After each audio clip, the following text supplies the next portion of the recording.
जेन अंचल हजार हजार एकड़ रे कपा चाष होची से अंचल नु केनसी प्रकार रो स्किल ना रहबा जेन सूता मिल माने भी रहउचे सेटा के बंद कर दिया जाउची आमर अंचल रो कपा जेगरी तमिलनाडु रो फैक्ट्री मान को सूता हेगरी कपड़ा बनउचे आमर निगे सेटा पे एक्सपोर्ट होची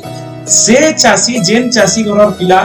कपा चाष से नु करूचे से घर पिला तमिलनाडु के दादन फटी जाउचे और से अंचल नु 10 नु 12,000 टंका लगी से जाइगिरी से नु तार केतेटा जगह रे काना होचे 100 टा नो आपण यदि देखबे 80 टा फिरुजन 20 टा नै फिरबा इटा गोटे बहुत बड़ चिंता करवार विषय हमर अंचल रो युवक माने केन परिस्थिति के आइले न तो एंदा बहुत गुडे जेन समस्या हमर अंचल नो अछि युवक माने केनेगिरी दादन नै जिबे हमर अंचल नो रोजगार पाबे हमर अंचल रो स्किल डेवलपमेंट करा जिबा हमर पिला मान को स्थायी नियुक्ति दिया जिबा से सब जिंस के नेगिरी हम मुई नै जान तमिलनाडु कैंपेन दादन प्रमुख अंचल मान को करथिनो दादन के समस्या बने